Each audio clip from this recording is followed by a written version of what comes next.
Eh bien salut à toutes et à tous, j'espère que vous allez bien et aujourd'hui on est reparti pour une nouvelle vidéo creepypasta. Et aujourd'hui cette creepypasta ne sera pas une creepypasta sur un jeu comme j'ai l'habitude de faire, mais une creepypasta IRL. Vous la connaissez peut-être, c'est une creepypasta qui a fait beaucoup parler d'elle sur les réseaux. Il s'agit d'une creepypasta sur l'expérience russe sur le sommeil.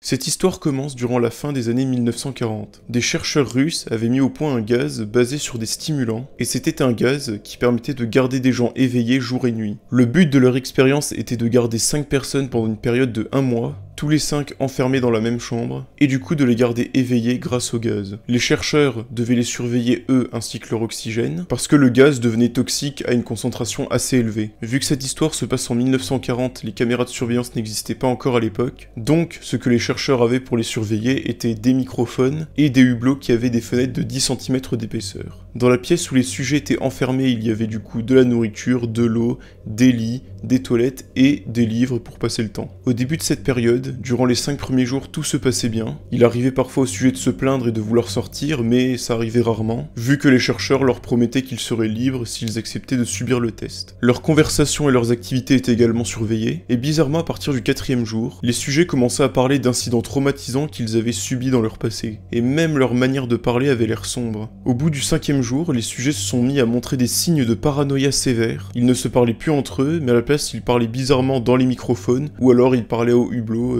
en se regardant dans le reflet. Bon, les chercheurs ne s'inquiétaient pas trop là-dessus, ils se disaient que c'était peut-être juste un effet du gaz. Au bout du 9e jour, l'un des sujets a poussé un hurlement et s'est mis à courir partout dans la chambre pendant 3 heures. Il ne voulait pas s'arrêter, mais au bout de 3 heures, ses cordes vocales se sont complètement détruites. Mais malgré tout, les sujets faisaient comme si de rien n'était, et ils continuaient à marmonner dans les microphones, jusqu'à ce que 2 autres des sujets se mettent à déchirer violemment les pages des livres. 3 jours plus tard, c'est-à-dire le 12e jour, les chercheurs vérifiaient toutes les heures les microphones pour vérifier qu'ils fonctionnaient vraiment. Car ils trouvaient ça bizarre, voire même impossible, que les sujets n'émettent aucun son, alors que, selon leur oxygène, ça a été prouvé qu'ils étaient encore en vie. Et d'ailleurs, elle indiquait la quantité d'oxygène que 5 personnes consommeraient après un exercice physique très dur. Le 14e jour, les chercheurs ont utilisé l'interphone de la chambre afin de pouvoir communiquer avec eux puis d'avoir quelconque réponse de la part des sujets. Ils leur ont donc dit la phrase suivante: nous allons ouvrir la chambre pour tester les microphones, restez loin de la porte et allongez-vous sur le ventre par terre, ou vous serez abattu. Si vous respectez ces règles, l'un de vous gagnera sa liberté. Ce à quoi les sujets ont répondu: nous ne voulons plus être libérés.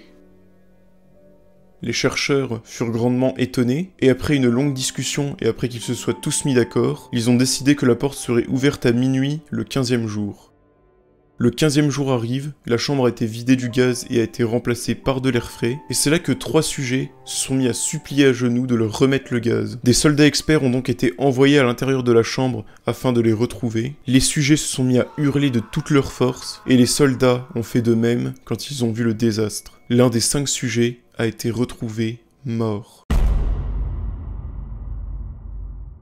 Il y avait des morceaux de chair de ses cuisses et de son torse qui se trouvaient dans le drain au milieu de la chambre, et quant aux 4 autres sujets, il y avait des morceaux de leur peau et de leurs muscles arrachés qu'ils s'étaient infligés à eux-mêmes. Les organes abdominaux sous leur cage thoracique avaient été retirés aussi, les vaisseaux sanguins et les autres organes étaient intacts mais avaient été retirés et posés par terre, et il a donc été très vite clair qu'ils digéraient leur propre chair, qu'ils avaient eux-mêmes arrachée et dévorée durant les jours précédents. Les soldats qui avaient été envoyés dans la chambre n'osaient plus du tout rentrer, ils ont en fin de compte réussi à faire sortir les autres sujets, mais l'un de ces sujets a déchiré la gorge d'un soldat et l'a au final tué. Un autre soldat s'en est sorti mais était gravement blessé, il s'est en quelque sorte fait arracher les testicules et s'est fait gravement mordre la jambe par un autre sujet, et enfin dans les semaines qui ont suivi l'incident, 5 autres soldats ont mis fin à leur vie car ils étaient traumatisés. Durant ce désastre, l'un des sujets était en train de se vider de son sang, les chercheurs ont voulu l'endormir, ils lui ont injecté plus d'une dizaine de fois une dose de morphine, mais il continuait malgré tout à se débattre, allant même jusqu'à briser les os et les côtes d'un docteur. Les chercheurs ont même pu constater que son cœur continuait à battre battre pendant 2 minutes, puis au bout de ces 2 minutes, il s'est arrêté. Les 3 autres sujets ont été immobilisés et ont été transportés dans un bloc opératoire. Pendant ce temps, parmi eux, 2 sujets ne faisaient que supplier de remettre le gaz. Celui des 3 qui avait le plus de blessures sur le corps a été en premier amené au bloc opératoire afin qu'on remplace ses organes. Mais le chirurgien a découvert que ce sujet était en quelque sorte immunisé au sédatif qui lui avait été injecté avant l'opération. Pendant que ses chevilles et ses poignets étaient attachés, il n'arrêtait pas de se débattre violemment, et quand les chercheurs ont apporté le gaz, le sujet est devenu complètement fou,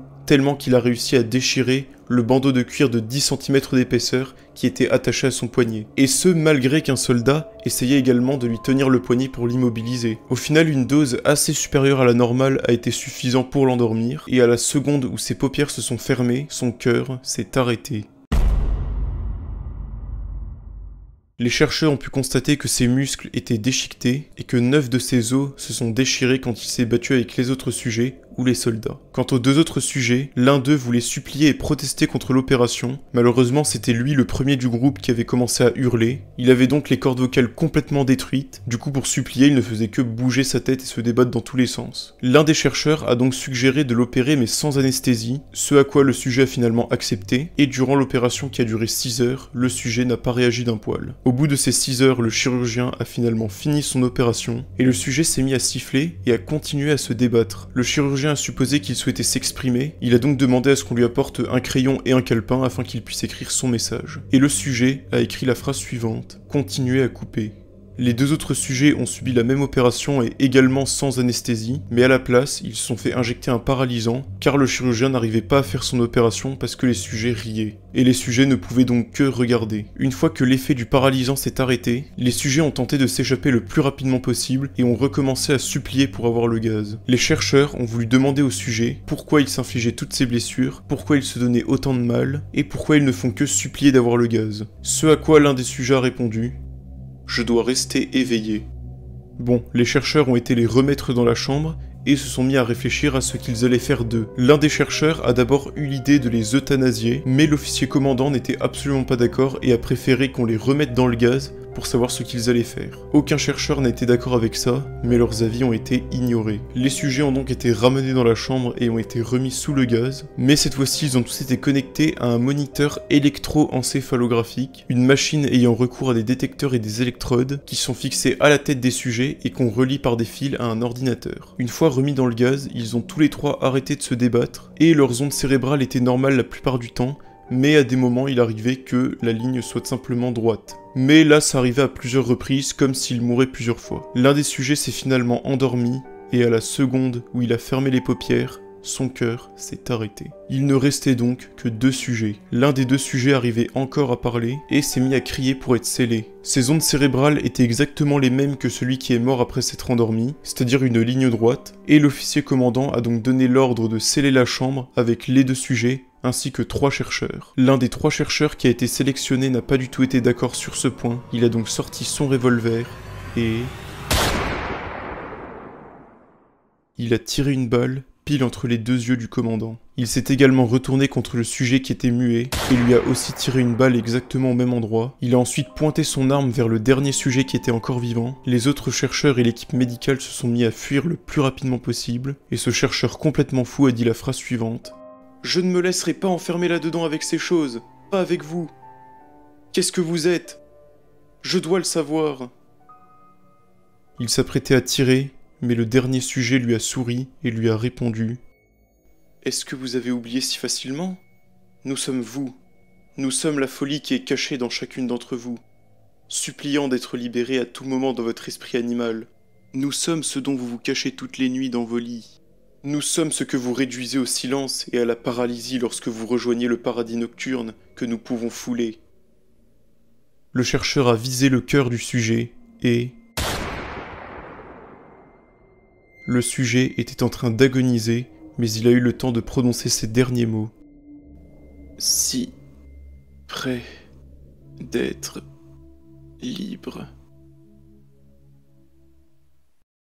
Et donc voilà, c'est la fin de cette creepypasta, j'espère qu'elle vous aura plu. Si vous l'avez aimé, n'hésitez pas à la liker ou à mettre un pouce bleu, c'est la même chose. N'hésitez pas aussi à mettre un petit commentaire, et n'hésitez pas éventuellement à vous abonner, en tout cas ce serait très gentil de votre part, et je vous en remercie si vous contribuez. Et sur ce, je vous dis à la prochaine pour de nouvelles vidéos, portez-vous bien, c'était Let's Ease, bye tout le monde.